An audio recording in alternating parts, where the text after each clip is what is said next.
At some point in our lives, most of us have made the decision to go barefoot, whether it be to feel the warmth of the sand beneath our feet or just to get extra comfortable at home. But have you ever wondered what it would be like to go barefoot, not by choice, but by circumstance? For billions of children across the world, going barefoot is not a choice, but a result of poverty. Playing in dirt, grime, broken glass, and even walking miles to school is just everyday life.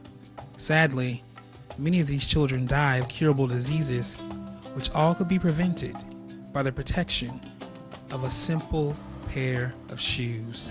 Given that we're over 3 million pairs of shoes over the last 7 years. So the reality is there's a need around the corner. Anybody can get involved. You can go to Samaritan.org to find out how can I help live a footprint in the hearts of these kids. And part of this is just bigger than just today. But the reality is there are lives that count, the kids that we need to be able to engage as part of this journey to remind them that they can be anybody. They can be big here in the next NBA player. They can be the future president of this country. And they start by just speaking words of hope to this. But thanks to the divine vision of Emmanuel Ahome, founder and CEO of Samaritan's Feet, more than 10 million children across the globe have their very first pair of shoes. I have the pleasure of sitting with Tracy Ahome, co-founder of Samaritan's Feet and wife of Emmanuel Ahome, a little Nigerian boy with a big dream. Hi, Tracy. Hey, Jason. What did Samaritan's Feet look like when it first started? What are some of your struggles you went through in starting the organization? You know, the biggest thing, I think, for me personally, when we started was really thinking that I wanted to focus a lot on children and families. I really wanted to be able to counsel families. I thought marriage counseling. I had all kinds of plans that I would like to incorporate with Samaritan's Feet, and it didn't come to fruition the way that I had planned. And I think that's what happens with us a lot of times is we have this set path that we want to see God operate in instead of waiting for God to show us. And we know that Samaritan's Feet has served over 3.5 million people in over 63 nations. And you've washed their feet as well and given them shoes, but we know there's a greater purpose. It's not just about the shoes or the washing the feet, is it? No, it is not. It is really about making that exchange, a soul for a soul, really, of being able to sit down with somebody one-on-one and have that opportunity to tell them, I'm not here because I want to do this to feel good. I'm not here, the other people aren't here because they want to make you feel good. This isn't a good works, although those things are part of it. It's because of the love of Christ that's brought me from point A to point B to be able to reach out to you. Much like my husband talks about in the book with the gentleman coming from Wisconsin. It wasn't the gentleman that brought the gift, but he was bringing the gift of Christ and bringing that gift of an opportunity. We can never force anybody, but we can plant a seed to say, I'm here because of the love of Christ. I love you because we are called to love one another, and I'm doing this because I love the Lord and I love you. Because of that, I want to give you this hope. I want to give you this opportunity. I want to have this exchange that makes you know that you are valuable, that regardless of your circumstances or your surroundings, it doesn't dictate who you are.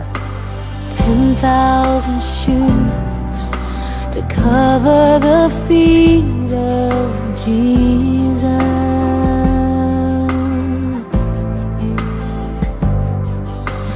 10,000 feet to walk in the steps of love. Our first trip ever was to South Africa. It was an awesome experience. There was a little 3-year-old girl that I had washed her feet. And there they always call you aunt, much like we say Sir Ma'am or Miss Tracy or Mr. Jason. You know, there's always that title in front. So a lot of times they will call you Auntie Tracy or Uncle Emmanuel. And just spending that intimacy with them. There was one student after I had washed her feet came up and asked me if I would take her in and adopt her. And that broke my heart.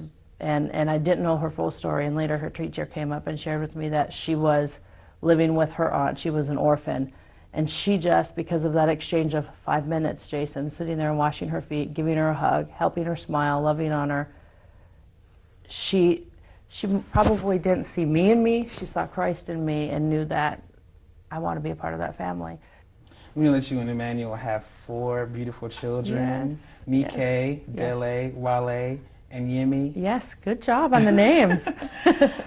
When you see your children looking at you in the service that you do, what do you hope they take away from this when you and Manny are long gone? I hope that I think the biggest thing is that they'll take away that regardless of who they are now and who they become later, that they will always have their core, that they will always have their faith, that it's not something that we have instructed them they have to do, but that they've taken on that personal relationship, and out of that relationship, they're going to forge ahead. I hope that they do bigger and better things than we've done, because they have that in them. I hope they take away that what we've exposed them to, they've went on several domestic and international trips with us, is the fact that there is a bigger worldview than just their back door, than just Charlotte, North Carolina, that they are blessed. And with that comes a responsibility to be a blessing back. One of the things I tell them all the time is you can't have privilege without responsibility. It's just the reality. We are privileged in this country, and we have a responsibility as individuals, and that they'll be a definite, productive member of society and what that looks like for them, and they'll be able to take a stand. Nothing that we do will go unseen, for the Father watches over everything. Every gift and every sacrifice, does He see us through the children's eyes? 10,000 shoes to cover the feet of Jesus.